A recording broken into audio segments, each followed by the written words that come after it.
Welcome to episode number 320, right? You Yes. fucked me up because you typed it wrong. Of Some Shit We Like. I am Bryce. I am here with Rick, and we are here with the bloody mess himself, writer of The Backseat and director of The Backseat and writer and director of The Lost Year, which we will probably get into today.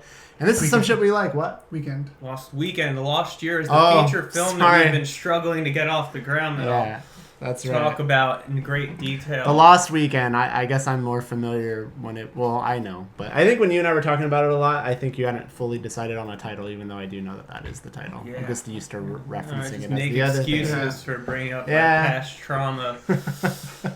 Anyways, this is Some Shit We Like. If you haven't watched or joined us before, we talk about some shit we like, movies, video games, or whatever the hell we feel like getting into. If you are able to join us live every week, we appreciate that. You can follow us on social media, and you will know when we go live. Today is Sunday, which we normally stream on Saturday, which is why it's a good idea to follow us at Some Shit We Like. If you aren't able to catch us live, that's okay. The full audio version of the podcast will be up on Tuesday on someshitwelike.com and your favorite podcast services.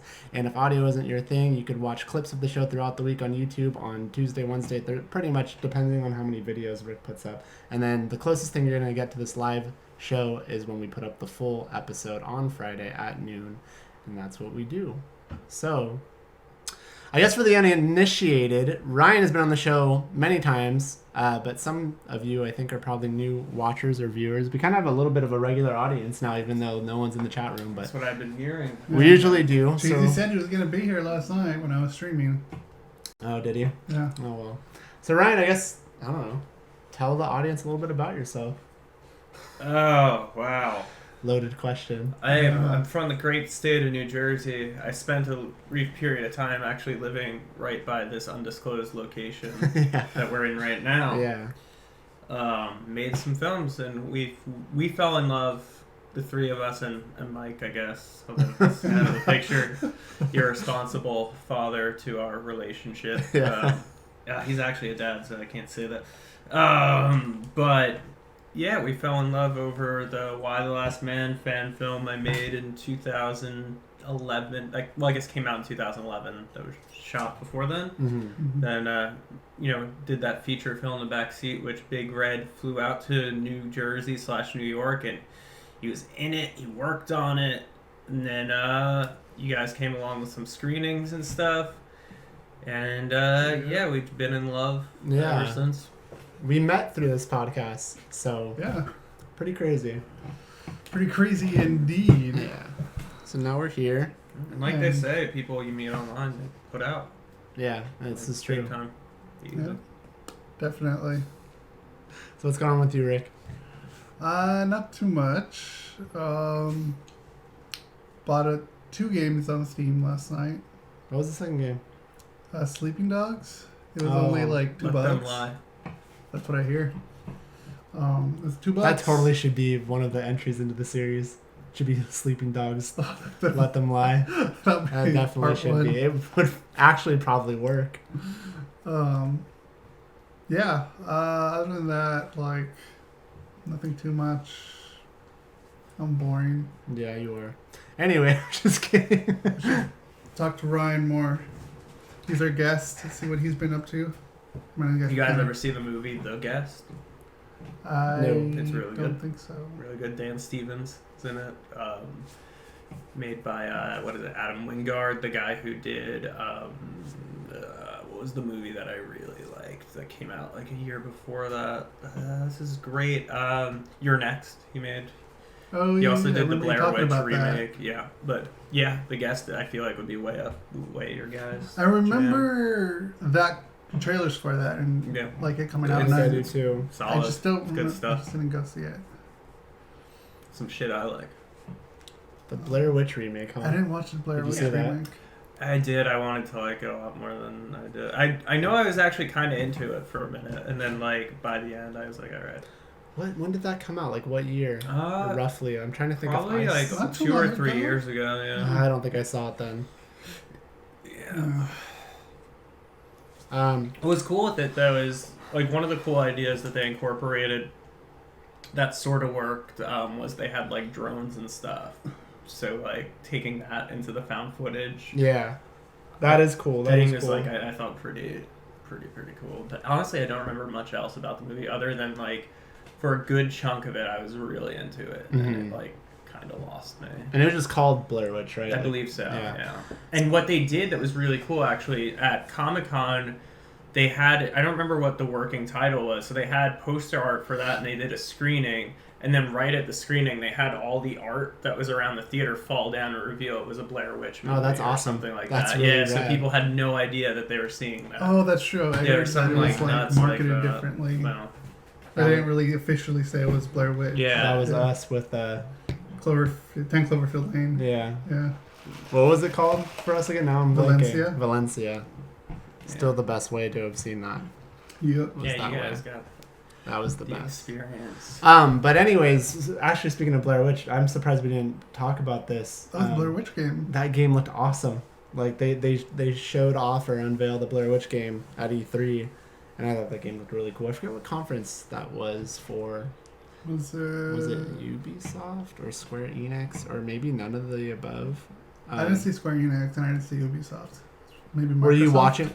Maybe it was Microsoft. I think it was Microsoft then. But yeah, they're making a Blair Witch game that actually looks really kind of cool. It almost kind of looked like what was that one game? Outlast. Yeah, it kind of seemed like it might be something like that with the video camcorder and running and hiding. Yeah. Yeah, that game looks really fun. We didn't bring that up last week at all. So anyways, do we want to chat with Ryan, or do you want to talk about what's on the list of stuff first, which I guess we have a trailer, right? Is that about it? And then we could talk about what we did yesterday. Was that yesterday? Or 2 days ago? The day before? Rick, just traveling through time. We can. If you want to. I still feel like this is only news for you, but go ahead, tell us about your experience with what happened. So, Friday, Steve-O was Steve-O was performing at the Improv, and we all three went to go see it. There are two veterans of Steve-O. I know who he is. Well, I would say, to be fair, like, I haven't followed Steve-O much at all, like, the last, I would say, at least 10 years. Like, other than here and there. Like but early stuff. I've watched a lot of Jackass, and I've seen some of his videos, like, from, like, the mid to late 2000s. Yeah, I think I watched an episode, and I just didn't like it. Of what? Jackass. I was like, this isn't for me. I still feel like if you watched it now, you'd be different, especially with some of the prank stuff that you watch on YouTube, because that's you gotta remember Jackass was on MTV, so like, it's not going to be anything too crazy. That's true. But yeah, so this was like my first go at seeing some raw, unedited footage of Steve-O doing those crazy ass stunts. And to be fair, I didn't know that that's what we were going to. Like, I just knew that he was doing comedy stuff, and we didn't see his other tour, and I just assumed this was him, like, at it again, or new material, or who knows. I have no idea. Because I do think that his first tour, while I do think he probably did some stuff on stage, I don't think it was this showing clips and stuff. It might have been, but I think it was more about maybe telling about his story of, like, sobriety and all this other stuff, and then adding comedy in between.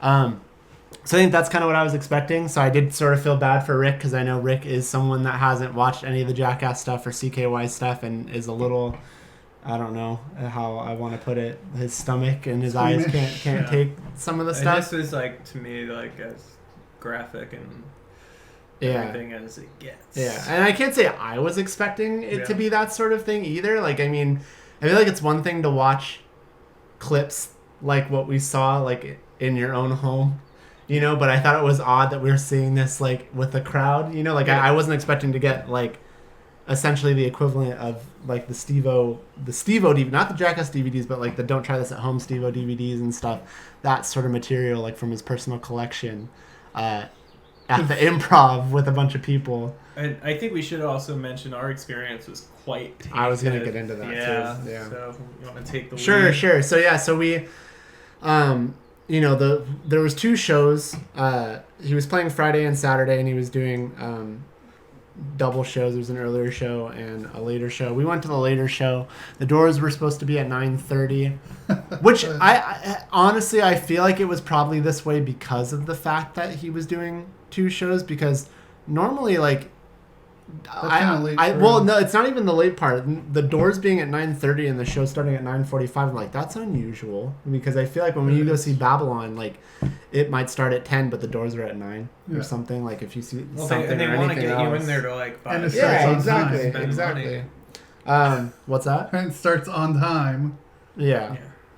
Rick's really bitter about that. Anyways, so we get there. The doors are at 9:30. We got there, I think, about like 5 minutes, like 9:35 or so. And so we line up to where we think we're supposed to line up because we see the entrance. We see a bunch of people. I didn't see another separate line. I don't think any of us did. I feel like I would have noticed it, so it makes me wonder how many people were actually already lined up. But I didn't notice another line at all. I know, but when we walked up, I'm wondering how many people were already lined up, because I feel like we would have noticed that line, but we didn't. So we're standing in line, and we stand in line for, I'd say, a solid half an hour. At least. And then people start moving in this line that we're in, and then we get up to the front and to the person that's supposed to, like, look at our IDs or, you know, take our tickets or whatever, and we find out that, we don't have wristbands and we're not VIP, and this was the VIP line. And the person... While the person was pissed too. Seemed kind of annoyed. They really didn't do anything for us, because the person he talked to just told us to go get in the general admission line. It's like, oh, well, thanks, you know. And it's not our fault, honestly, because the signage was terrible.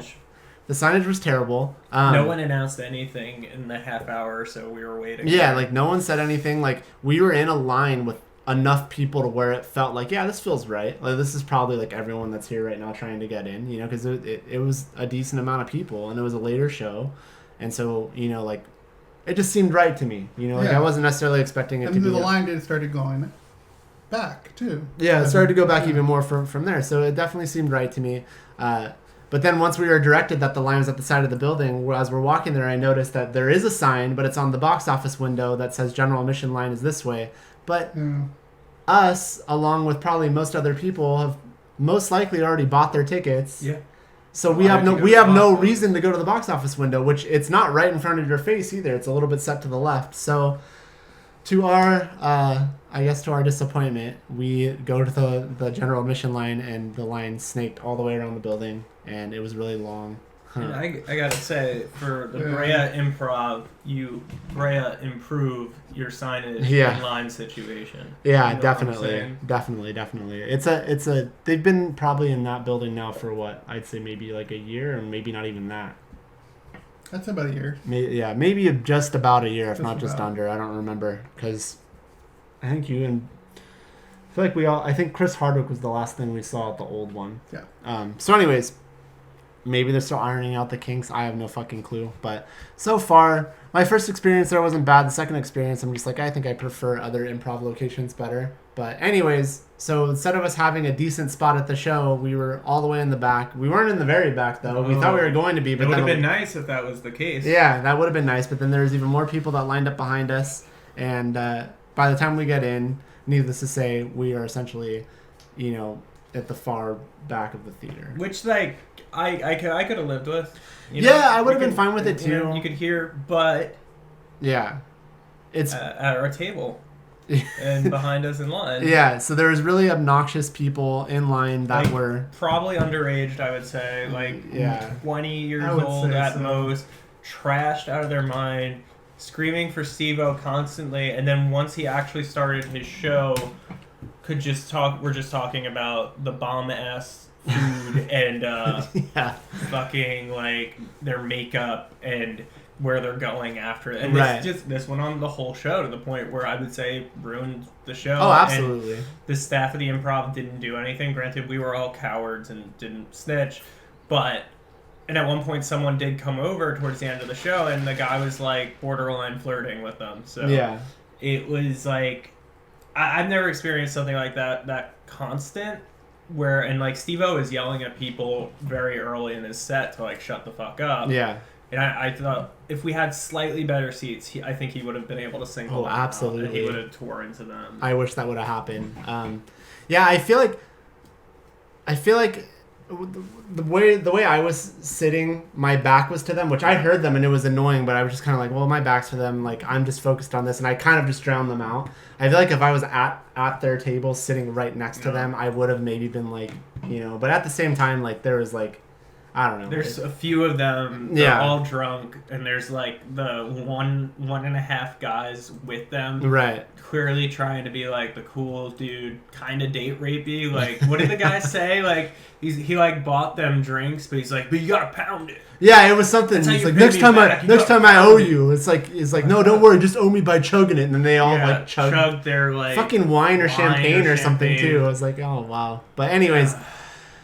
I thought this could have been something that would have been sort of fun, but yeah, I think the whole experience is a little ruined just by the improv itself. The whole line thing was kind of annoying, and then it didn't help that we had these people. And like they have to have some accountability though, because it's just like it's distracting for the performer and people there. Yeah, people are talking the whole show, and like they came over within a second when that dude pulled out his phone in the same group. Oh, I didn't see it. They came over very quickly and shut that down. But like they had no problem with them just bullshitting like they were at like fucking Olive Garden or something. See, but even that, especially with how obnoxious they were being, kind of annoys me. I didn't know that about the phone thing, but they kept stressing, if you pull out your phone, you're out of the show. They actually said that. Should have been kicked and out. So, they didn't do their job. Yeah, the guy, he came up to him and was like, you have to go in the hallway if you're doing that. Strictly enforced. And they fucking listened. So, like, maybe if they just said, hey, shut the fuck up. There's a show going on that people paid money for and waited a very long time. Yeah, I mean, talking as loud as we probably are right now. Like, you weren't even trying to hide it. Louder. It wasn't discreet. And once again, it was almost exclusively about shit that had nothing to do with the show, too. Mm-hmm. It wasn't like the thing where sometimes you're at a movie and at least the people who are annoying and talking are kind of talking at the movie. Like, oh, that character's a fucking idiot. Their conversation had nothing to do with what the fuck was going on. No, they were talking about... like, fucking go to a fucking restaurant. Yeah, they were talking about where they were going to go, and then, like, the one girl really wanted to leave, and they sort of left early, but then I think they got in the line to get a picture with him. Fucking assholes. Yeah. Hope something very bad happens to them. Yeah. Steve was probably like, oh, what do you guys think of the show? And they could be like, oh, I don't fucking know. We just talked to each other the whole time and weren't paying attention. But part of me wanted to get in line just to, like, shun them. Just to fucking assholes, man. Yeah. So anyways, yeah, the night, I think, was kind of marred by that stuff. And, like, I feel like... Yeah, and I feel like I can't honestly say... Like, I can to some extent, but, like, I feel like my opinion of the show is definitely tainted. Because I think so, too. It was a bad experience due to outside forces. So yeah, I feel the same way. And then, I mean, I know you said that being at the back you would have been okay with. And I guess I would have been, too. But then, I would have been more okay with than... I guess it's the talking, man. What annoys me, though, and this is again just my rant on venues in general, but I just think it's so dumb how at a lot of these venues, the majority of the seats, at least at improvs or whatever, you're facing this way, it's and like the stage is this way, going the other direction. Yeah, and so that makes no sense. And so when you're in the very back, it is tough to see between all the heads and everything if you do want to see, and you are pretty far back. So I just feel like if we were maybe a little bit closer, weren't around so many annoying people, if the signage was good and actually told us where to line up, it would have been okay. It would have been a better experience. Rick probably would have even I don't think Rick had a bad time, but maybe Rick would have just been more prepared for some of the shit he was about to see and would have been less annoyed. His show and stuff, whatever, like, that was great. That was fun. I laughed, whatever, how gross it was. It was cool. My bad experience was the long wait, the annoying people, the wrong lines, and the bad management. Because that put me in the mood before the show even started. Like I said, I was down to drink a little bit, and then when it was time, I don't even fucking want to do that. We each had a beer with dinner, expecting like, all right, there's a 2-drink minimum. The show's gonna start like within an hour, so why not have a drink with dinner? And then to have like almost 2 hours, we're gonna probably close to 2 hours go by between when we're even able to order. Yeah. Thankfully, they didn't seem to enforce the 2-drink minimum. So there was that. Yeah. I had one $8 Bud Light. It's insane. That is insane. That was not even in a pint glass. It was in like a 12-ounce glass. Yeah, I don't know. It was fine, but I don't know. So Rick, I guess that was your taste into the world of Steve-O. But that's Steve-O like without a leash, you know? The most like I've seen of Steve-O was like he was on that YouTube Red series that I watched. So there was that. I watched that, and then like I said, growing like in the 2000s, I guess like seeing some of his stuff or anything that you've shown me, that's pretty much my experience And with now him. you've seen like literally all. Of Now I Steve-O. literally like, seen every inch of that including guy's body inside him in some way. God, that was disgusting. Like I don't like. I thought I understand what he's doing. You know, I think it's cool, especially the part where he talks about how I didn't know like how much he cared about animals. Yeah. Like that was like an interesting. Like he wants to have a sanctuary or a farm or some kind of thing with animals. Like that was pretty cool to hear. But yeah. I don't know if I want to see any more of that guy. Well, don't write him off entirely because I think there is some stuff. I think I'll watch some of his like stupid shit. Yeah. You know, but as far as like him with his clothes off, I don't want to see that. Yeah. Like You prefer like a nutsack that hasn't been beaten to shit. Yeah, I guess you can say that. Cheesy Plays is here. Ash is He's here, here, and Ash is here too. I saw that you said hi to her. I was just taking a moment. Hello, Ash. Thanks for joining us. Cheesy is here, and his dick is hard. Rick's dick is kind of hard too, but he like mistyped 869 and put 89. Why is 89 in the chat? Yeah, why is 89 in the chat? What's an 89? 69. Oh, I was Rick. there's the shortcuts for the camera. I just kept seeing that. So You and your shortcuts, Rick. yeah. So, anyways, the Steve-O thing. It wasn't his fault. It's just like For the most part, it was enjoyable. I left kind of being annoyed. Yeah. Yeah, It was cool to I hang out did with you too. guys, Yeah. and that was about And it. also, like, we also, for what it's worth, not that, like, it would have mattered, but, like, yeah, we got back really late, too. Mm-hmm. I was still on East Coast time, so it was, like, Yeah, being for out you. till, like, 5 a.m. for Yeah. me. But, yeah. Because, the show I don't even think started till almost 10:45. Yeah. Yeah, easily. Like, Yeah. And, Because he wanted to say hi and meet everyone. yeah, which Which is is totally cool. But I just wish the improv would have managed or that just time let us better. inside the, let us Venue. get to our table and Mm-hmm. waste money on their shit. I know. Which, like, Right. on one hand would have sucked, but on the other, like, we would have been having a good time. And See, I don't really blame that on Steve-O because I don't. Not at all. I'm not going to go the direction I think you're going to go in, which I appreciate that too. I blame that on the improv because Exactly. I know that when we saw Babylon, Steve-O, I was telling you this too, Steve-O did his stand-up before Babylon, and we got in onto Babylon right when we were supposed to, and Steve-O, I know, was still going to be, like, his line was outside, where he was going to meet people. And then I blame this on this improv, too, because I know when we were standing there waiting, yes, people were still coming out, but I walked in and went to the bathroom. And when I walked in and went to the bathroom before we got in, I looked around, like, I didn't see Steve-O at a table. Like, not that I knew to look, but there was nothing happening. And so there was a long period of time that I just think that we were just outside and Steve-O was done. And I think either the improv fucked up and they should have done a better job cleaning up the theater while the whole picture thing was happening, because I don't think that we were let in late solely because of Steve-O doing the picture thing. I think he was done. I think they fucked up. And they didn't finish cleaning in time. Because I'm pretty sure I would have noticed walking in to use the bathroom if Steve-O was to the right of me. Yeah. Because that table was that right lunch at the table was exit, right and there, he wasn't. yeah. He wasn't there. So, yeah, I don't know. It kind of put a bad taste in my mouth with the Brea Improv. I'm not going to say I won't ever go there again, but I mean... fix your shit, improv. Yeah, like, I kind of feel like if I have the choice between the Irvine Improv and the Brea Improv, I'm probably going to pick Irvine. That's how I feel about it. I don't know how you feel Only if it's about it. convenient for me. If I'm in the area. Big Red Dick Ray story. Why is that the only way? I mean, I'm coming from downtown LA, so Well, I guess if it's we're going never together, then you convenient. can drive. Yeah. I mean, most of the time you're working in Orange County. That's true. And I don't see how Brea's really not that much different from Irvine, really. So, It's closer. barely. Probably. I mean, yeah, barely. It's just different freeways. We always have this thing, so it's fine.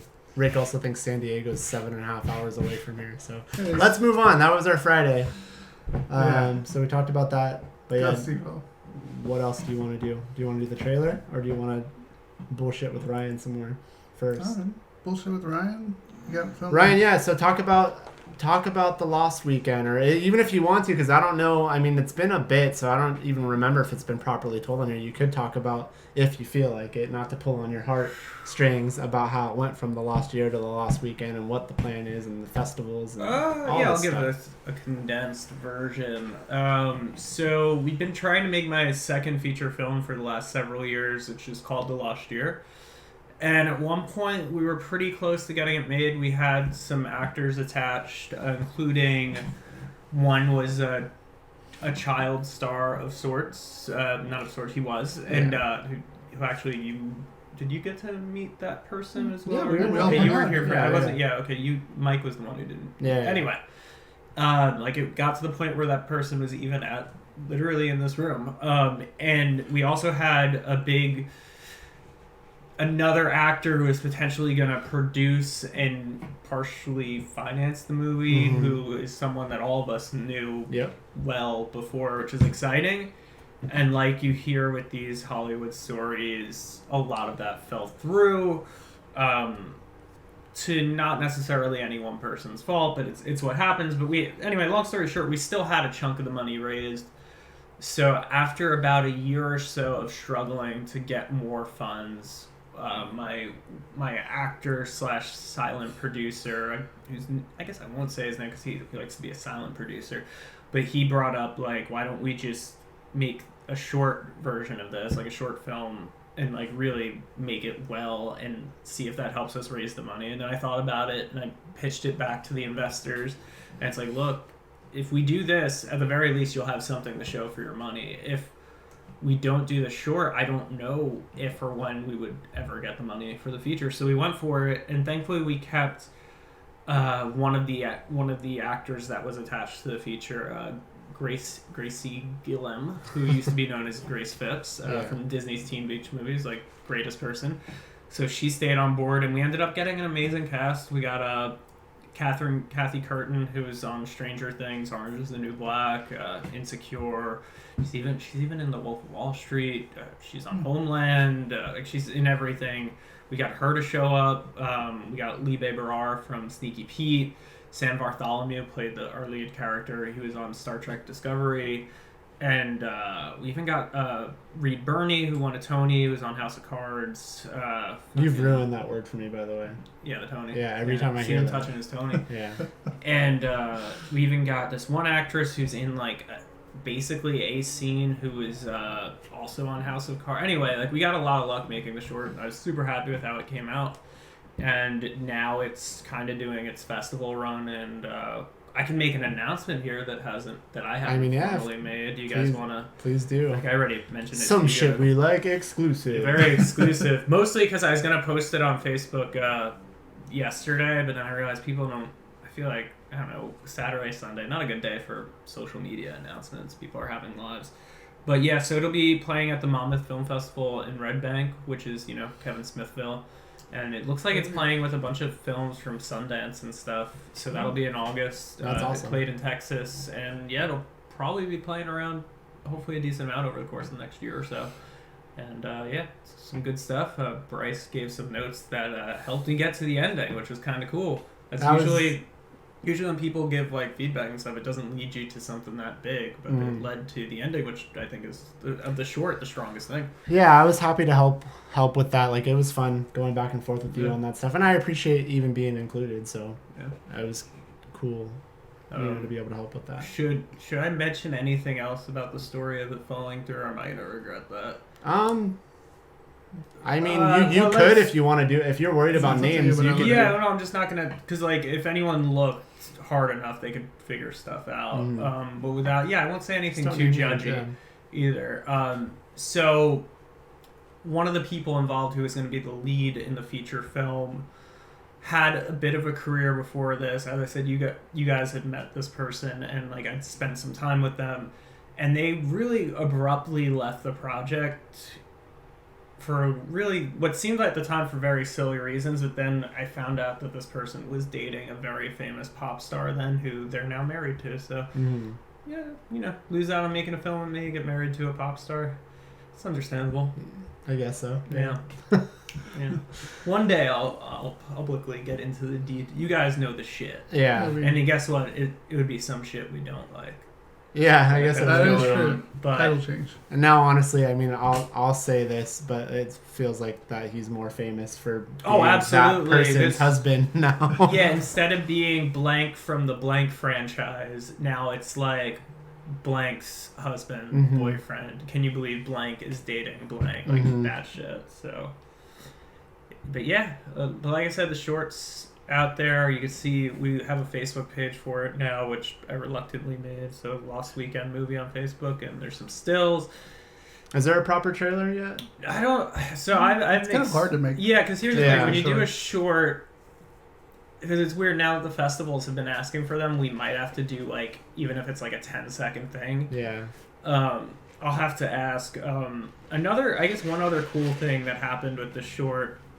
My buddy who cut the trailer for the backseat, he worked on it, did some editing with me on the film for 2 days. He worked on Hereditary, Brigsby Bear. He just did right. this movie Lucy, like spelled Luce, with Naomi Watts. That's supposed to be pretty incredible. Super talented dude, Taylor Levy, and hopefully maybe I'll see if he wants to cut together like because I don't. Yeah, it's the thing. It's like it's a 14-minute short with credits.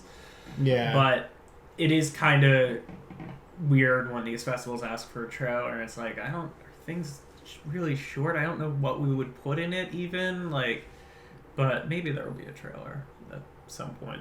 I guess it could just be like like you said, really short. Yeah, just a bunch of like- like quick cuts, like, I don't know. Yeah. Maybe a lot of words over things. Yeah. Have you seen the trailer for Love, Death, the Robots? The thing was only like 20 seconds. Yeah. Oh, yeah, And it was just like rapid fire, like, yeah. Yeah, so we probably need to do something like that. Yeah. But it's it's been an experience though, coming back, having done the last round of festivals with a feature film, Mhm. and now coming back to the world of shorts where there's a lot more competition, and also with a short, even if like a festival likes your short, if it doesn't make sense with their other programming, they're not going to like anchor it the way they would with a feature. Whereas like with a feature, they're going to work towards that. Whereas with a short, you kind of like, if your film doesn't feel at home with the others, even if it's pretty cool, they might not even want to program it because like, why would they do that? So. Mm-hmm.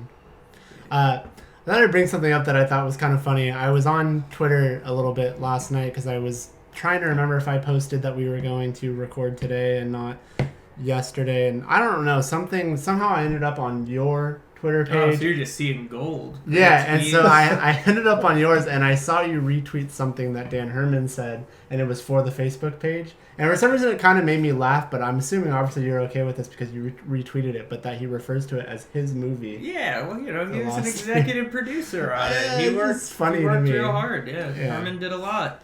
That's not me Never trying to stepped discredit away. Yeah. him, but I feel like if I were in Herman's shoes, I'd be like, hey, my buddy Ryan's movie that I worked on. Our movie. Yeah, Yeah. I don't mind it because people are more likely to give it the attention if he says it's his. Whereas, Yeah. like, they don't know who the fuck I am. So, I guess it's just a So, yeah, different it's mentality. yeah, But yeah. that's some I just classic thought it was Herbie funny. Wormy. Yeah, I'll message him later and be like, oh, so tell me about your movie last year. Yeah, he'll go into Yeah. great detail. I'm sure he will. By the way, should I throw Herman under the bus Please right do. now? Yeah, Just please do, because slaughter him? he never watches this. Okay, so Dan Herman, my son, my good friend, our buddy, Yeah. executive producer of this film, producer on the backseat at work, you know, great boy. You know, he worked really hard on this. As he said, it was his movie. So we had our first early screenings in Texas in April, which went really well. We won an award, and like the screenings were like it was like easily like the best screenings I think I've had with anything I've made. I know where this is going. And so Herman, also worth noting, me and Herman had several, so we're friends with the people who founded the festival. Mhm. We have friends in this town, Victoria, Texas, a great place. We also had friends whose movies were playing there that we hadn't seen yet. Like multiple people we knew were involved with this, as well as it being the first place we were publicly showing her film. Herman did not go because he had wrestling tickets for WrestleMania. That's right, that was the same weekend. Which, like, That's the a thing big, is, massive deal for it's, Herman. it's a big event, but also, like, you could have flown out for one of the screenings and made WrestleMania he could have done a number of things, but Herman went to WrestleMania instead of going to what is essentially a soft premiere of his film that he put a lot of time his movie, in. you know? His movie. And Did you enjoy working on Dan Herman's movie? Yeah, it was a privilege getting to work with him. Yeah. I'll defend Dan a little bit. He bought those tickets like a while ago. Course. And then I know he also went to the event that was it on Friday night? Well, here's the thing. Friday night. Our movie played on, I guess it played on a Friday and Saturday night. Yeah, and so I'm just saying, fucking guy could have... Saturday he was free. He could have came out for the one day. Yeah. He could have seen his friends, and like some of the people that were down there are people we don't see that often. Like, you know, he didn't just miss his own movie. Like he missed a lot of stuff. Yeah. Guess what? When we won that award, I got to go on a stage at this big theater, and guess what? I brought up two of our other executive producers who actually thought it was worth their time, made the trip down there. So they got to Joe Cash and my cousin Kevin Hillier, who worked on the movie as well. They came up and got to live in the limelight. And also shout out to the Victoria, Texas Film Festival, because they had a all-you-can-eat taco truck awards night. Oh, that's awesome. You could just keep making tacos. Awesome. And I got the mayor of Victoria to say Brian DePiero, so it was a good day. That's fantastic. Did you have to consult with Herman when you went up to accept your reward what you could actually say about his movie? Of course we all have this written out long form contracts, redlined and everything. Mm-hmm. So that's all discussed, and there's only so much I can say. I had to acknowledge him a lot. Right. So. Yeah. Cool. So the awards at Herman's house right now, his apartment. Of course. Paid for with the money he funneled out of the budget of the film, which is why we didn't get the feature made exclusive. Dan Herman. Big exclusive. His coke habit, just insane. So make sure to check out Daniel Herman's movie, The Lost Weekend. Mm-hmm. It'll be Herman joint. Yeah, it'll be hitting festivals near you. Yeah. So yeah. Cool. So. Well, that's us catching up with Ryan. Yeah. That's his update on stuff. So, Rick, it's kind of a slow news week, but I know you put a few things together. Well, and then Ryan, you brought up a story too. You can talk about really quick about Why the Last Man. Oh, yeah. Since that's a connection that you have closely to your heart as well. So here's where I'm going to tell a story that potentially has a lot of missing parts.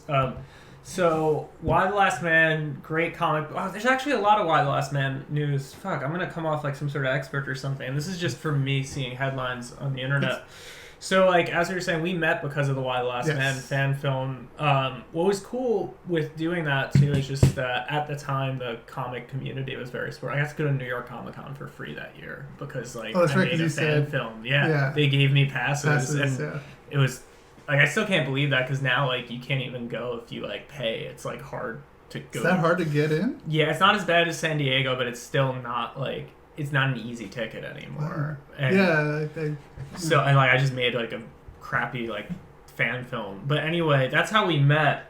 And, so, Why Last Man, an official movie adaptation, various versions have been in the work. Dan Trachtenberg was attached for a long time. Yeah. Then it became Shia LaBeouf was maybe going to be the lead, and then all this shit, with DJ Caruso. So it's had many iterations, and then they announced that FX would be developing it for this as a pilot, and then potentially get picked up the series. So then finally, a year ago or so ago, they make the pilot within the last year. They have that kid, I can't remember his name, but he was in The Killing of a Sacred Deer. Really weird, good actor playing Yorick Brown. Anyway, It's all coming together. The pilot apparently was pretty good, so they decided to pick it up to series. It's going to come out in 2020, and then they just announced they lost the showrunner a few weeks ago. So they announced, yesterday Is this or today. A second showrunner? They're on a second showrunner now. Oh, they're going to be reshooting parts of the pilot, but I believe they're still going to aim to have the show on the air next year.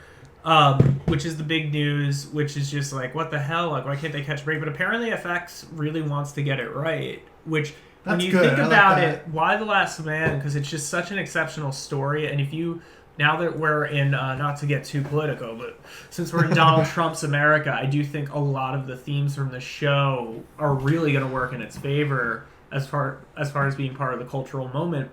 But also, a thing worth noting, also related to Why Last Man news-wise, Vertigo Comics is no more. Oh shit, that's right. Yeah, it's huge. That is which, true. like, yeah. granted, like, I don't read comics as much as I used to, which probably, clearly, I am responsible for it ending. But yeah, Absolutely. Damn it, Ryan. yeah, from what I could tell, DC decided since they're telling edgier stories anyway, there's no point in keeping an imprint. But I feel like Vertigo is responsible for a lot of good, and obviously Why the Last Man being like one of the signature titles. So what I would like to do, and I will get this out there right now, if you could petition FX as well as whoever the new showrunner is, let me direct an episode of Why the Last Man. I'm decent at directing now. I made the fan film, the first Why the Last Man fan film probably. Yeah. So let me direct an episode. So the link will be in the description. Yeah, link in the description, and like the new showrunner is Eliza Clark, by the way. Eliza Clark, and she did some of The Killing and Animal Kingdom. Yeah. So, and apparently she was a big fan. And again, that's what they say about all these. Either way, Eliza Clark, hit me up. I'll work for scale. If I don't do a good job, you could fucking replace me. Just I'm a white man. I'm entitled to this. Right? Yeah, absolutely. Oh, totally. You're waiting for your reparations, and this is it. Brian K. Vaughan, step in. He's not part of the show anymore? Or I think know he's just working on he's Runaways, too. probably doing the thing where he gets an executive producer credit and maybe Right. gives notes, and then when publicity comes around, he talks about how good it is. That'd be my guess. Huh. Yeah. But yeah, that's Barry Keel. I can't say his name. Cute. Yeah, look at that cast. Oh yeah. Oh, Marin Ireland. She's on Sneaky Pete. Oh. So there we go. I got a connection. It's probably Barry, just Kohan or something like that. Yeah. But anyway, Barry, the kid from Killing of a Sacred Deer, really weird and interesting actor. So why do they have to include that Imogen Poots? Like, why do we need to know that? because it's just a name. Yeah, I know. I'm just kidding. That's a Amber that's a sad. Tamblyn, Diane Lane, like that's, Diane Lane. I think was the perfect casting for. Yeah, Diane Lane's fantastic. That's good cast. The mom. I feel like I really like the cast. I feel like the show will be great. Have me direct an episode. Yeah. Hit me up. Got a WordPress Trying to think of site. a hashtag for that. Hashtag Ride the Last Man. Why the Last Ryan? Why the Last Ryan. Yeah. Cool.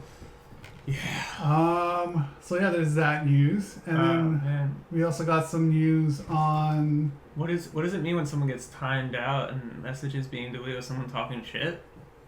Yeah, it's just Trolls. Oh, hello. So the new Matrix movie.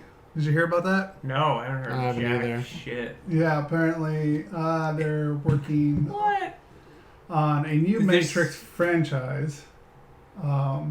And it's been like that the Wachowskis are not going to be on it, and they are going to be on it, not going to be on it. So it's been like a lot of that going back and forth, and also that Michael B. Jordan is going to be a part of it. Michael B. Jordan. And Michael his- Jordan of acting. Yes, he is. But yeah, so apparently the new Matrix movie is going to star Michael B. Jordan and be directed now by Lana Wachowski. Cool. Under But the not the working- whole Wachowski star shit. No, just Lana. They need to keep this title. With the working title Project Ice Cream. All right. Yeah, that sounds like Matrix, doesn't it? I think that definitely. should totally be Project Ice Cream. And it's, according to the rumors, the movie is currently in active development and ready to start shooting in Chicago in the near future. Zach Penn is reportedly wrote the script. But nobody at Warner Brothers has Confirmed. Officially confirmed. Yeah. So that's interesting. I thought I would bring that to the table. I enjoyed the first one. I've only seen the first one. And I You think didn't watch the other ones? No. Oh, when I've you mean heard the to first steer one, you mean clear. you saw the first trilogy? Yeah. Okay. I've That's only what- seen the first Yeah. movie. Yeah. Yeah. Did you watch the Matrix movies? Or just the one? No, I've seen them all. Yeah. I was late. I met a friend in college who told me, "Oh, let's watch The Matrix." We watched it, and then I saw the other two. What are your opinions on them? On The Matrix? Yeah. I mean, it's been a while. I've kind of forgotten about them. Like, I guess they were fun. I mean, for me, the other two kind of represent the beginning of summer for me because they always came out right when school was getting out, and so that's what I like.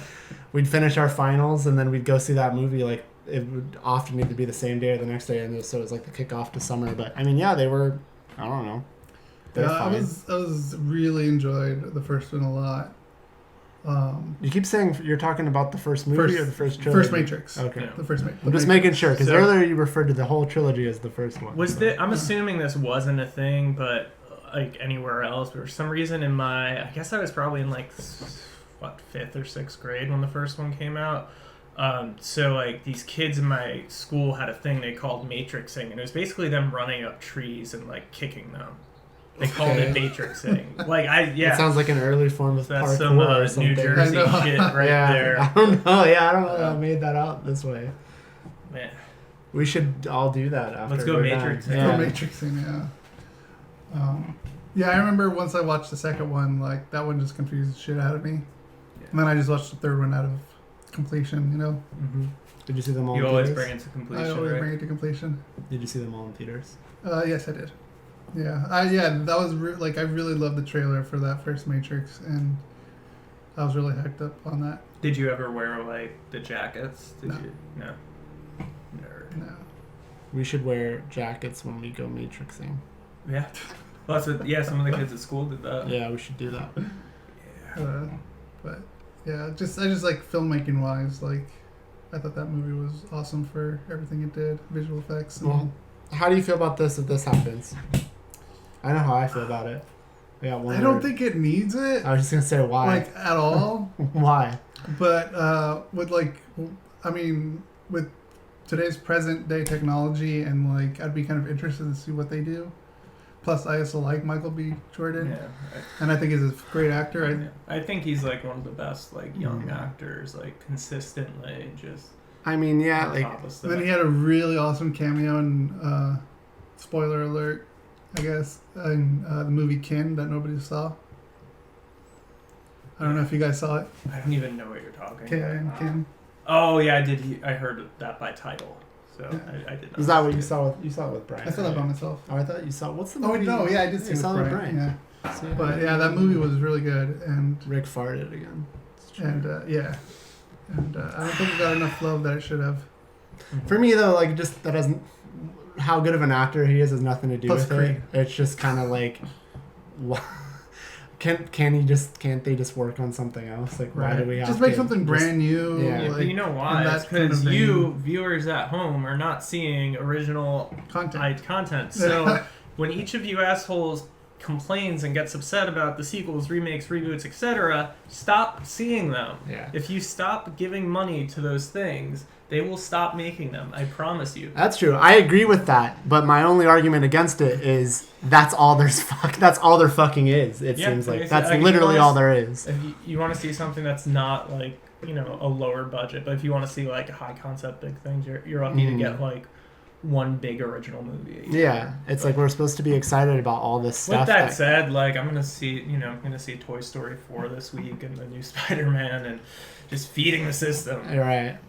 I refuse to watch Toy Story 4, but I've been hearing the reviews for it. It's supposed to be good. People are saying it's and really then and then there's one. It's Pixar. I know one person who was like completely against Toy Story 4, and he went to go watch it and actually loved it. Yeah. I think three. Three was probably my favorite one. So yeah, I'm seeing that shit. Hopefully very soon. So I mean, yeah. Have you guys? I don't want to see it out of protest. I've already said this on the show a million times, just because Mike and I had the better idea for 4 anyways. If they were going to make another one. All right. I heard an idea for a Toy Story movie that I think is incredible. I can share it. It was from Amy Nicholson. She brought it up on her Unspooled podcast with Paul Scheer, very big podcast. But she said she had an idea for a Toy Story sequel, and it's about Sid grows up to be a school shooter, and the toys have to stop him. That's pretty funny. That sounds incredible. Yeah. So once again, that's Amy Nicholson's idea. oh my god! But I think that's so funny and would be such a great dark movie. Wow.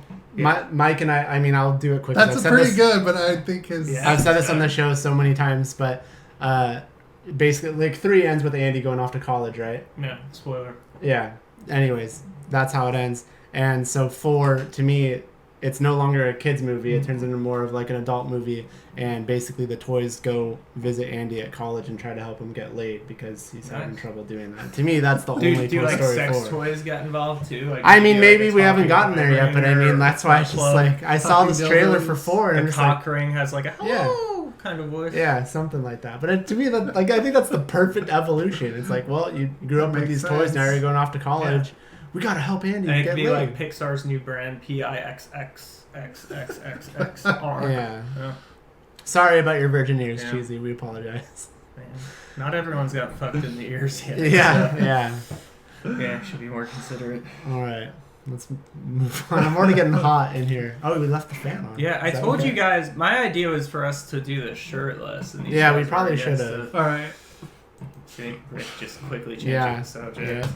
So we got a trailer, just one trailer today. Oh. I haven't seen it yet. You guys didn't even tell me to do this part. I've not. Just follow us. So this trailer is Ready or Not Cheesy. from Fox Searchlight.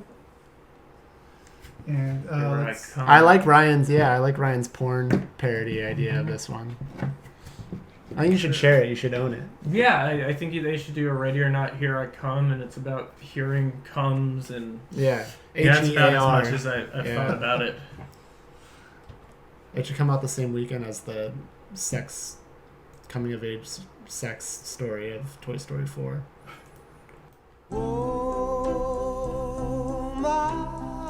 I can't believe that in half an hour, I will be a part of the Ladomus Gaming Dynasty Empire. Dominion. We prefer Dominion. I honestly can't wait to be a part of your family.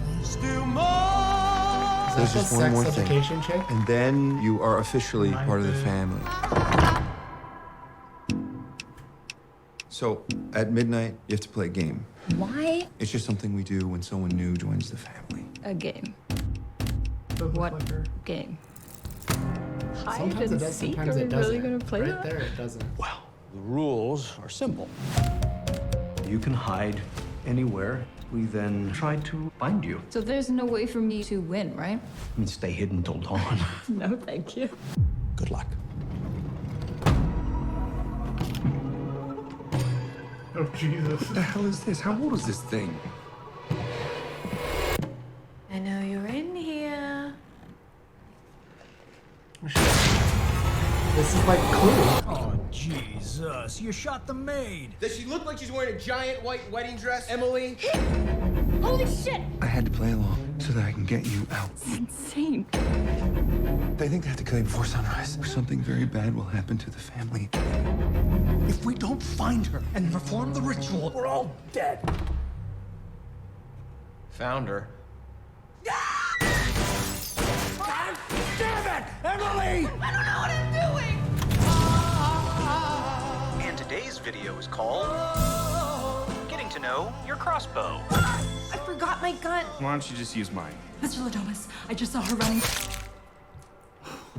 Oh my God! You're just another sacrifice. Do you think this is a fucking game? Yes, hide and seek. Remember? You wanted to get married.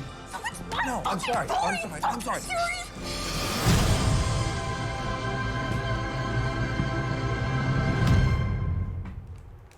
So, I'm calling it right now.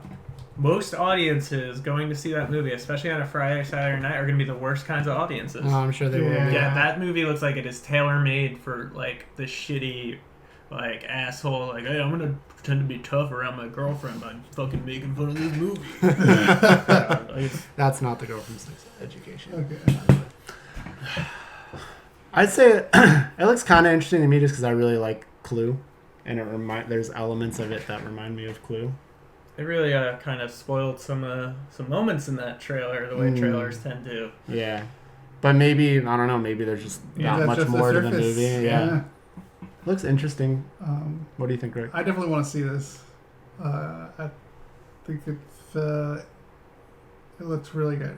I like it. I want to see it. The whole like hide and seek in a mansion, I think, is pretty cool. Yeah. I remember Clue was a movie you'd never seen until me, right? Yes. Okay. Then did we end up finishing it, or didn't you get tired or something? Yeah, you still need to watch that proper, but like that definitely has elements that's kind of Clue. like. I mean, that like, it's not so. This is violent. extreme. Yeah. But I just like it's like a nod to it. I saw Clue probably in the worst way possible to see it for the first time. I was invited to a Clue themed party. Oh shit! So like it was just like a bunch of drunk people like dressed up That sucks. doing shit, and then like towards the end of the night they watched the movie. That So it was just like, sucks. yeah, I didn't like the movie, but Oh no! I think part of it at least was just like having a whole night of like stupidness. Have you watched it since? You should. That movie's good.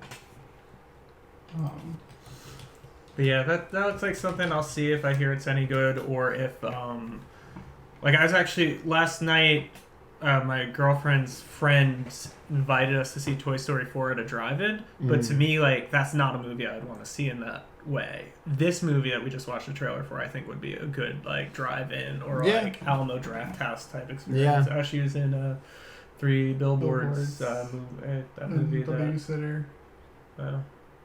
Oh, she was in. Is she the babysitter? I think she. Is that the Netflix movie? Yeah, that's totally. Okay, so she did look familiar. Yeah. Well, I think someone was talking about this trailer, and they said they called her not Margot Robbie, and everyone looks like and her. everyone called the girl from Sex Education thought she looked like her. Robbie, So that's why I'm like, oh, is that her? But yeah, it's not. Speaking of Alamo Drafthouse, I mean, I guess this doesn't mean anything to you, but the Alamo Drafthouse in downtown is opening. It means plenty to me. They were going to open in a that month. Potentially when I was living like, pretty close to there, and then it just kept getting delayed. Have you guys experienced the Alamo Drafthouse? No. Tenny? So I've been to a couple of them in Austin. I got mixed feelings on the Alamo Drafthouse. Okay. Overall, I think it's a great place because of what they do for movies, and there's an excitement to it.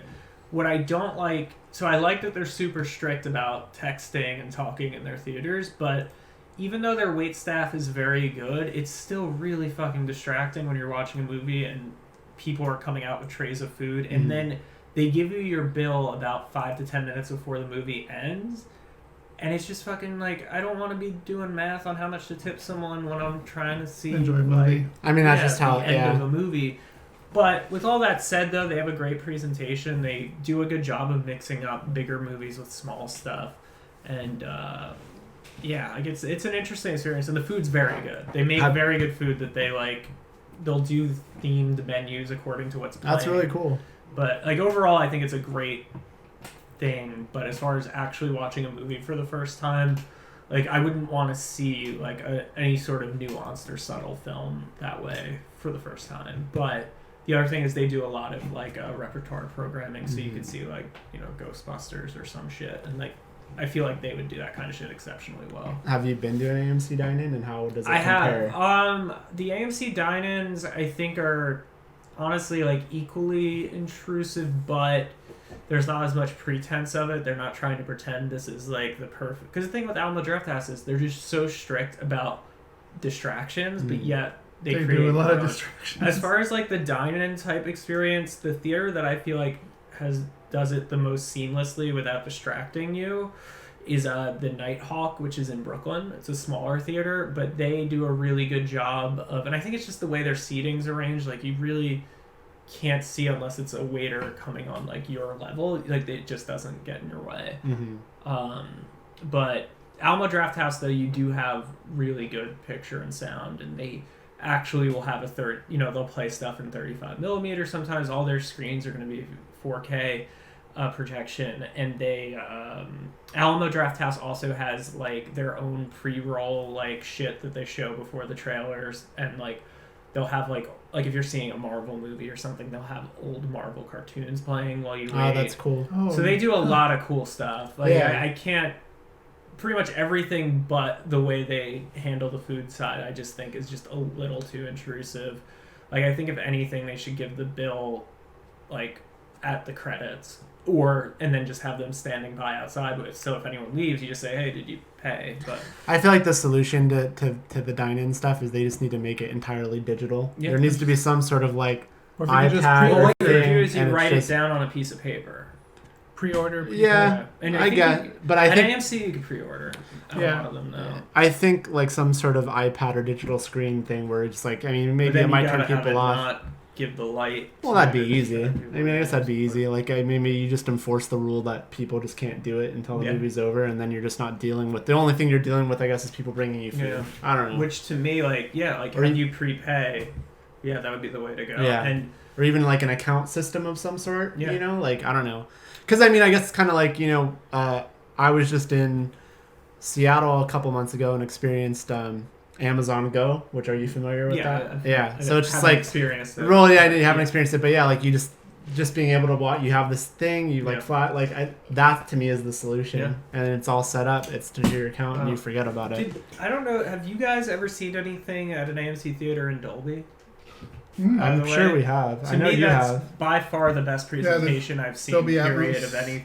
Not just the Atmos, but their actual Dolby theaters with the Dolby projector as well as the sound.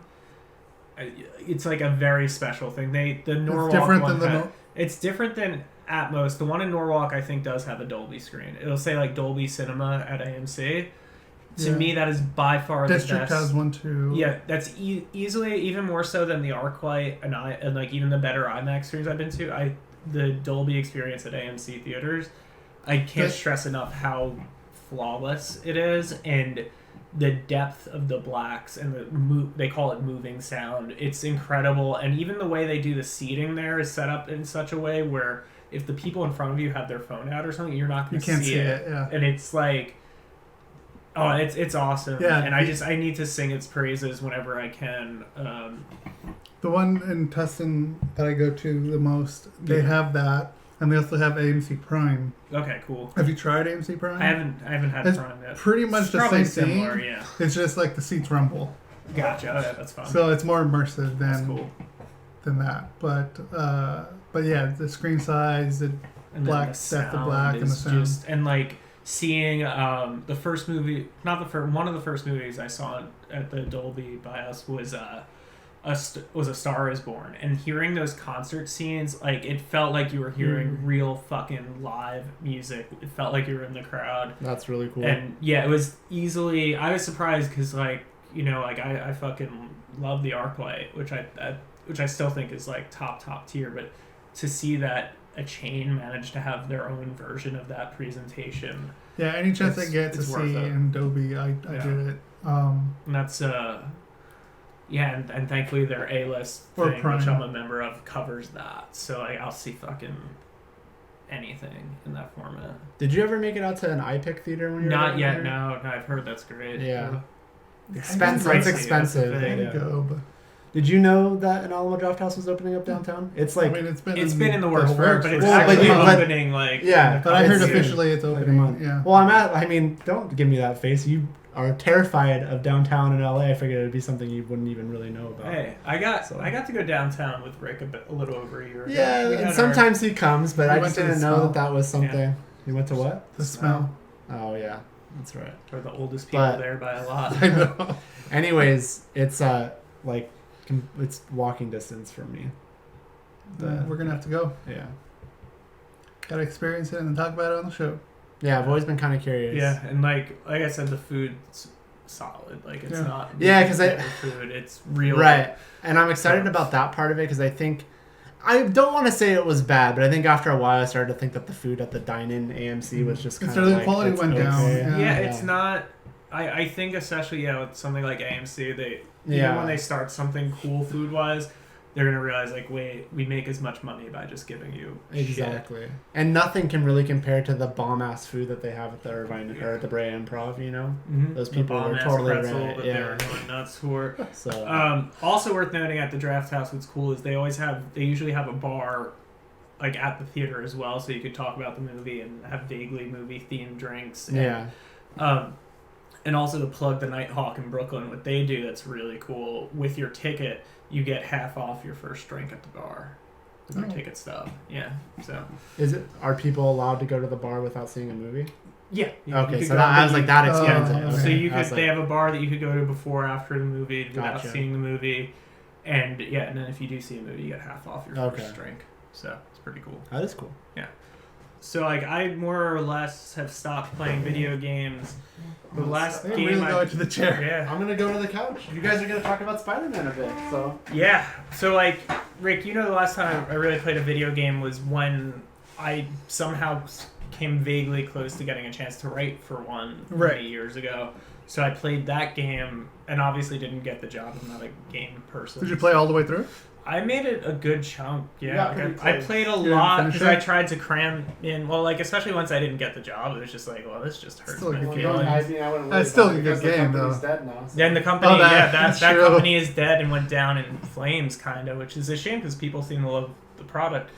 But so my girlfriend got PlayStation 4, so I got the Spider-Man game. See, Cheesy. Yeah, Cheesy's talking about it. Spider-Man. So yeah, so I started playing that over the last few months. I play maybe once every 2 to 3 weeks. I'm about 25% of the way through and haven't played probably in about 3.5 weeks. And I like it. One thing I don't like, and this is maybe just me not being a gamer, but like who gets a Spider-Man game and wants to be Mary Jane Watson taking pictures of stuff in a museum? Like why would they put that in the game? Like why would anyone want to do that? You know, Is there? Am I wrong? no. You're not totally But, like- wrong. But when I was playing the game for the first Yeah. time and realized like, oh shit, like this is cool. I get to control Mary Jane, and Sick fuck. you know what I mean. Mm-hmm. Take pictures like the end of the museum. We don't know what you mean. Please tell us. Yeah. It's a video game. But, like, I was like, okay, this is cool. But then when it kept happening again and again, like, okay, I'm kind of Okay, so it tired of happens more because I've done it like once or twice, and I'm just like, you have Spider-Man and you have like the whole world of New York, and you're making me fucking take pictures of paintings. Like, There's more to it later on. but, Like, she like, does more than just that. sure, but like, But I understand you want to play Spider-Man. I get the idea of where they're coming from Yeah. and what they're doing, and I think it's cool. But at the same Yeah. time, like anytime, like I've said, but anytime when I got to like I was when it was the Mary Jane part, like I was like, okay, I don't know if I want to do this. I'll do it when I come back to it the next game, or when I played the other part of another person who you get to. yeah. What is Because I don't know if you've got to that part. You get to play as someone I got else. to play as someone else very, And I was very like, briefly okay, where I'm at again. in the game. And I think part of what doesn't help is just that I play in such small chunks. Probably. So What is the point of these Mary Jane parts? Is it like to open up the world? It's more, like or- you get to see her story of how she got to where she's at, Okay. Yeah. and how you meet up with her with Spider-Man, and like, oh, let's see what how she yeah, got and to be clear, like I'm not where she criticizing was. the idea of having No, you me play as neither. Mary Jane. It's just at I'm least not. the little bit I've played, like you're walking around like a museum or something, taking pictures of things that aren't moving or doing anything, and She does more of like the sleuth yeah, part of the game. Okay. But I like I like Mary Jane, and this is probably like my favorite Mary Jane. yeah. Everyone's gonna think you're talking about weed. Anyone that's gonna, I like Mary Jane. It's my favorite Mary Jane. Yes, this is my favorite So- Mary Jane of the Spider-Man universe. Because like I like that she's kind of like her own detective. She has Like, agency. yeah. Yeah. But you didn't enjoy that part. At least a very little bit. I can't stress Okay. to you how little I've had the chance to play. Cheesy. It's a matter of not having power and trying to move your way through. Imagine being stripped from that challenge. Yeah. Okay. Yeah. But I mean, the majority though is swinging to the city with Spider-Man. Just web slinging. Have you played any other previous Spider-Man game? When I before was this? younger, I played. Like, how do you like the the mechanics? first Spider-Man game on PlayStation, the Ultimate Spider-Man PS2 or PS2 game, I think. I think it was and then PS2. Spider-Man the movie, like the second Spider-Man Yeah. movie game, which I thought was really good. Yeah, which I believe it's the same people who did this one. Okay. Or Bryce? What? Oh, you wouldn't know. That's right. Wait, I didn't. The same people who made the Spider-Man 2 game or the same company I think made this Yeah. one. Well, the Spider-Man 2 game was like a very, very long. But they like took like that mechanics and Gotcha. like improved it to the max, obviously. Because, like, I love swinging. Like, there's fast travel. I don't know if you've had fast travel yet, but I'd rather swing through Manhattan. Yeah, and it's cool because it really is pretty much what Manhattan is. Like, where you and I have had many adventures in Manhattan. Very unforgettable times, or very forgettable, depending on how you think of them. But you like the game?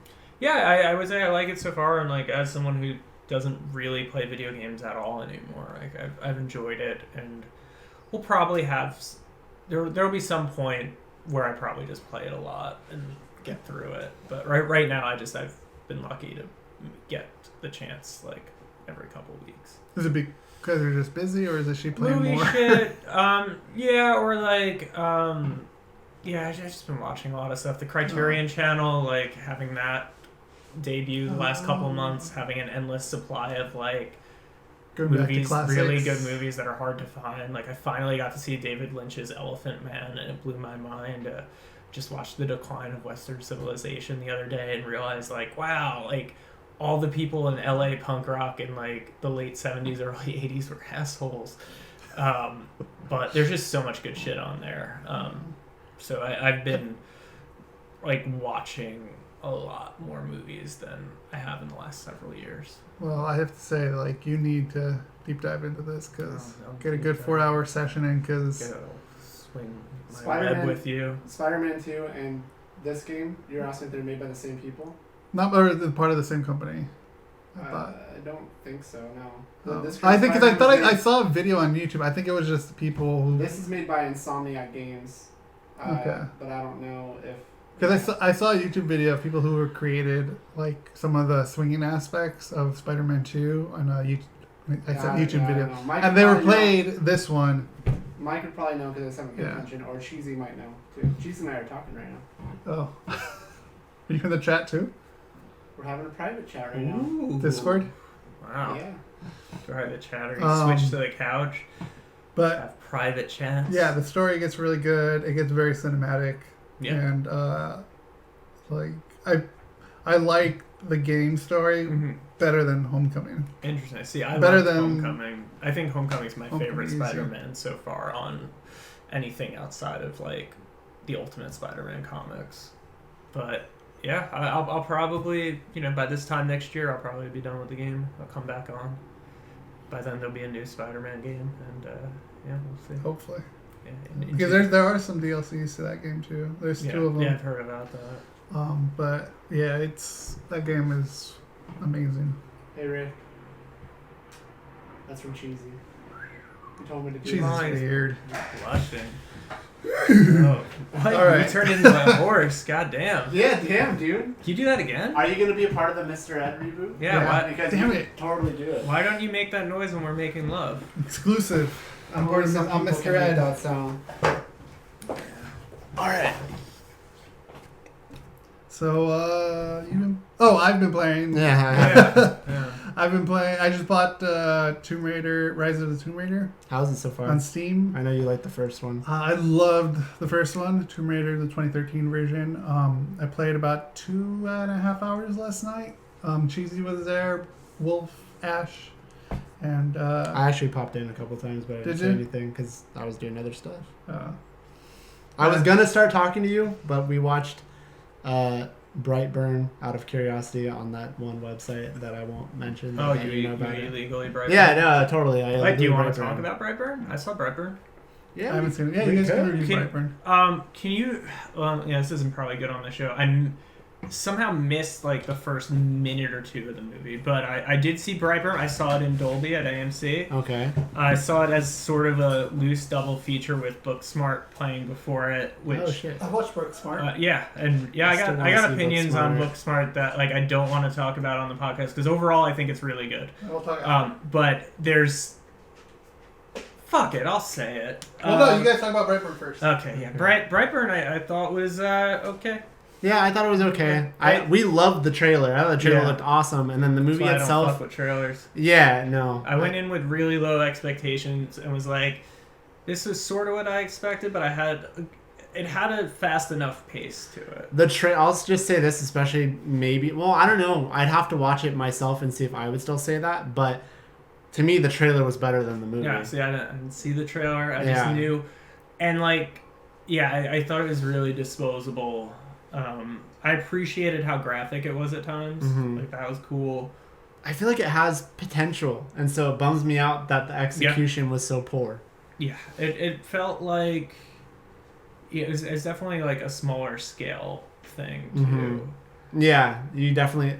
It just felt, I don't know. It felt very kind of thrown together. It felt like they wanted it to be bigger than it was. Like Rick, I know you and Mike and I loved the trailer for that, and that was my takeaway from the movie was that the trailer far exceeded the movie. Like the trailer, it was a better trailer than it was a movie. Like that's like I say it every time I'm here. Like the only time I watch trailers now is when I'm like on your show, and I like to go into stuff just because I see everything anyway, just with no expectation. But, yeah. If anything, all I really do for the most part is I'll usually check the initial trailer for something, and then if it's something I really want to see, like I just stop entirely. Smart move. Yeah. But yeah. There's that. I know you got a little bit of bedtime there, Rick, but there's not going to be a ton of Brightburn discussion, so you guys can. I get couch time again. You guys talk about Booksmart. No, Booksmart. He's going to say. He's going to say. We're going to say. Okay. So, is this spoiler? It might get vague. I could not get spoilery. Because I do want to. Or I could get spoiler. All right, so I'll just go vague on it. I'll cover my ears. No, it's not. I don't. To me, Booksmart is mostly very, very, very good.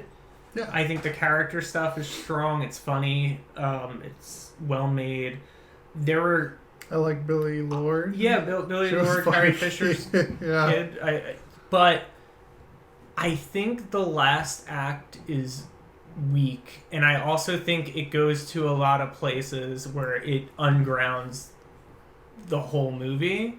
Like I know what you're talking about. Yeah. Yeah, and there's a thing that pops up, say, early-ish, mid-ish in the movie, and then they make a connection to it near the end that gets, and it's just like such a cop-out for a movie that otherwise is so honest and funny, and it just has this like it makes like in Superbad, it makes the cop stuff seem realistic in comparison. You get what I'm saying? Really? I wouldn't go that far. I would go that. Like I really was let down by mostly because the rest of the movie I thought was so good, and then also there was another. How did you feel about a certain sequence towards the middle of the movie, a relatively brief sequence where it wasn't, for a lack of I don't want to spoil what it is at all, but for a lack of a better term, it changes aesthetically big time for this sequence. It's party. Are you talking about the lift? No. Like when they're at the sort of the theater kids party. You know what I'm talking about? Where it becomes. I didn't find that to be very funny, and I was like, I didn't really think much of it. Yeah, I was just like, why are they spending time and money on this little? It's a little thing. Anyway, that's there wasn't that big of a scene, but at the same time, I can understand how they got there because of the ride that they got. Yeah, no, I'm not even talking about. Anyway, we'll talk about that off air because I don't want to spoil it. But it involves some stuff. So, but anyway, I do think Booksmart's really good and worth your time. And to me, the last act, it goes to some places where I'm just like, oh, come on, this was like so close to being a movie I wanted to tell everyone to see, and now I'm like, yeah, see it.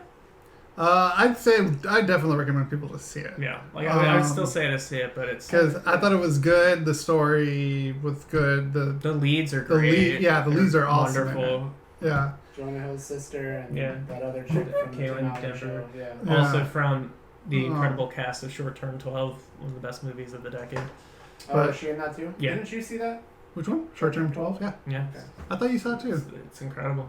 Brie Larson. I thought we went together with. Did we? That was part of the press fest. Oh, maybe I did. Yeah. It is a little probably try to forget it. Probably.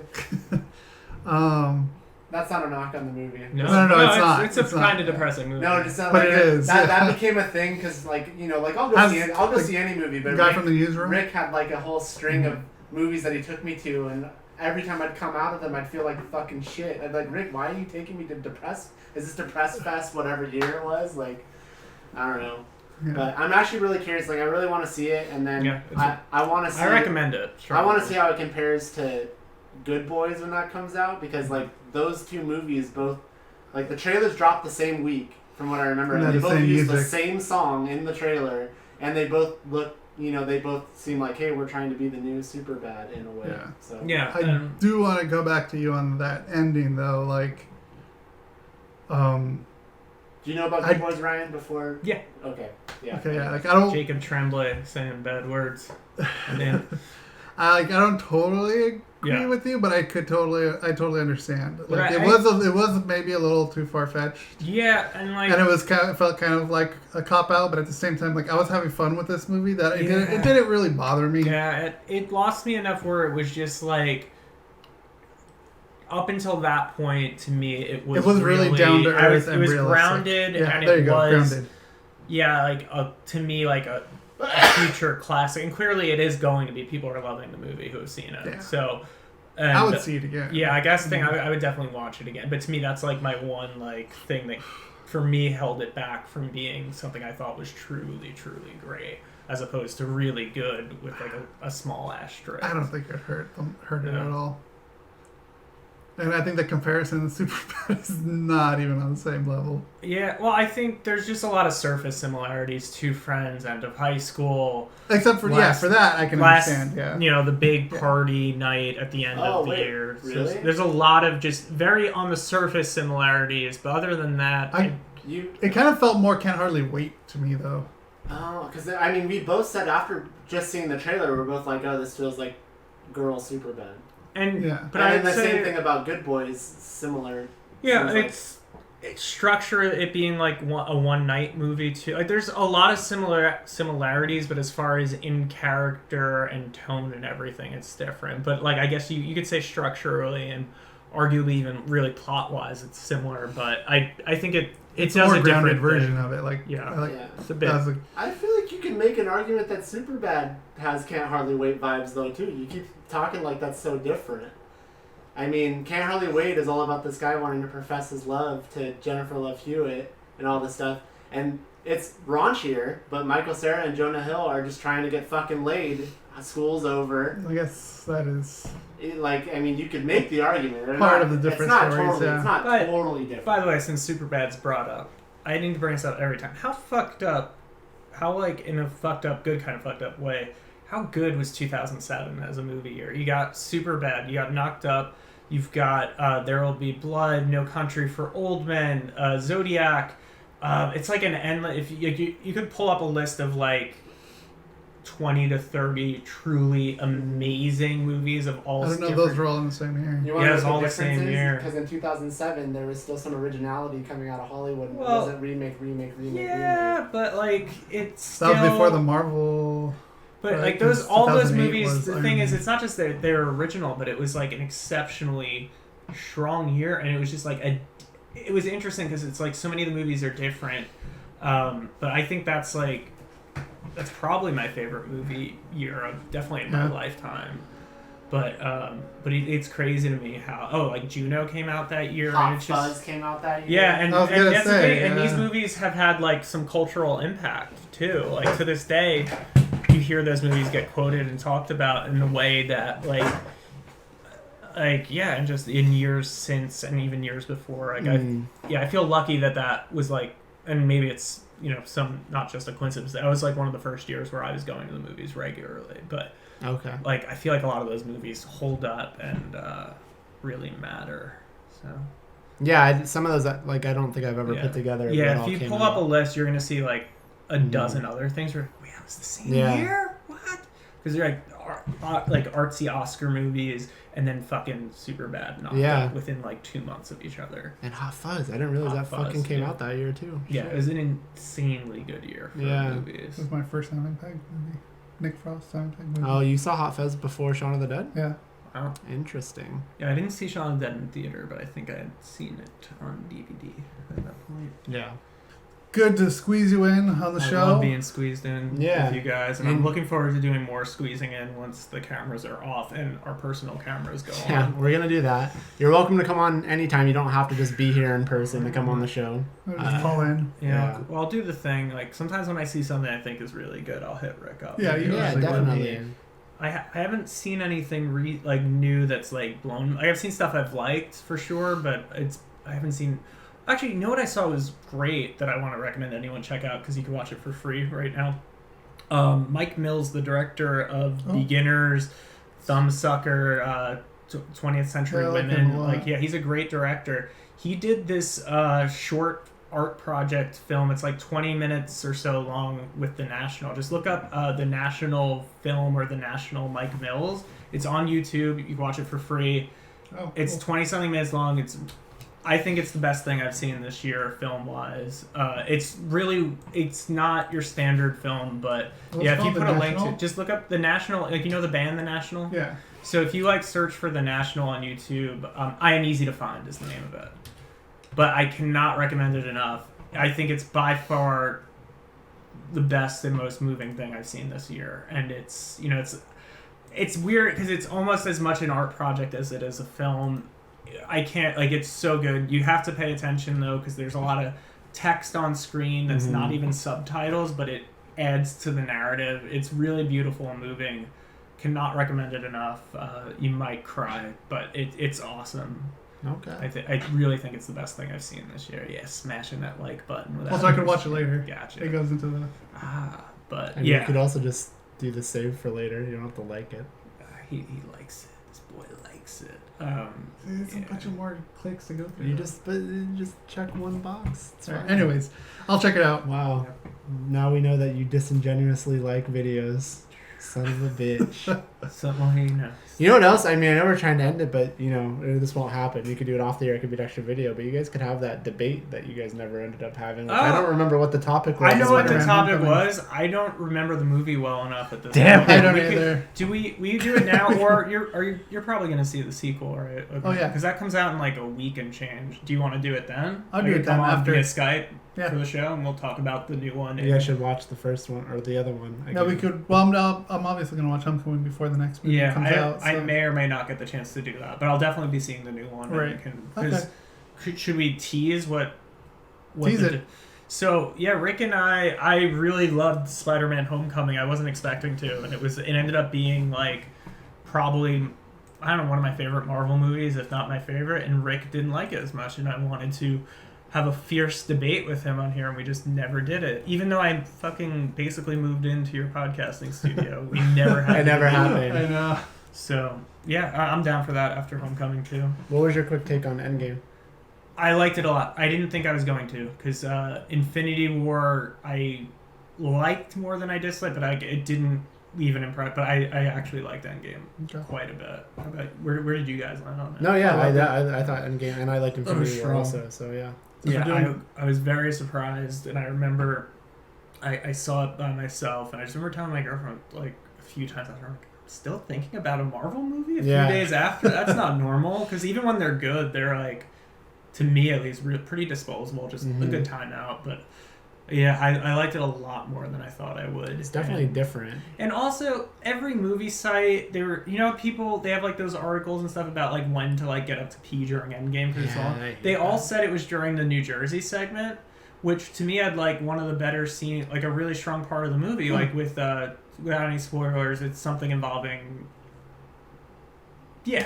stuff. Yeah. You can say spoilers now. Spoilers for Endgame. You probably have seen. Everyone's seen it.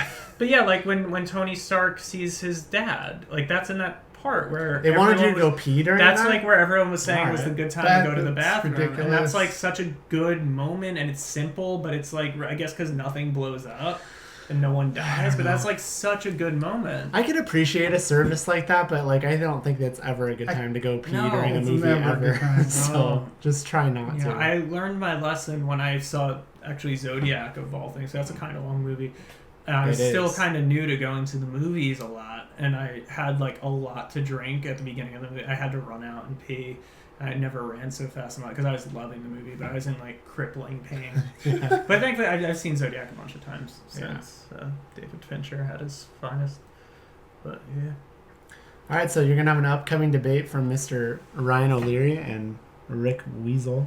Yeah. If you're in New Jersey, come see The Lost Weekend in August in Red Bank. It's gonna be great. Yeah. Film festival. And If you want to know more about Ryan O'Leary and Dan Herman's The Lost Weekend, if you want to know more about Ryan O'Leary's The Lost Weekend and Ryan O'Leary himself, you can follow him at The Bloody Mess, I believe, on Twitter and Instagram. All information will be in the description. Snapchat if you want to send the stuff that you want to have disappear. Yeah. And then you can also see the feature film in the backseat. It's on Amazon Prime. You can watch it for free. You can see Rick in it. You could also, there's some nudity. There's some bad words. Oh, that's right. It's like, it's not the kind of nudity anyone wanted, but it's in there. You can see my name in the opening credits. Fucking yeah. You have a co-producer credit? Something like that. Yeah, look at this co-producer. Yeah, I got an IMDb page. It's crazy. And So anyways, you could do that. If you want to follow along with us, you could follow us at shit we like at some shit we like. But yeah, for anyone that missed the drill at the beginning, we go live on the weekend. Follow us on social media to know when we do. If you miss us live, you can check out the audio version of the podcast on Tuesday on someshitwelike.com and your favorite podcast services. We're pretty much on all of them. And if audio isn't your thing, clips throughout the week, and the full show will be available on Friday at noon. And that's what we do here. Get well soon. Our friend Brian DePiro is in the hospital right now. Yeah. Love to Brian DePiro. Absolutely. So until next time. That was some shit we like.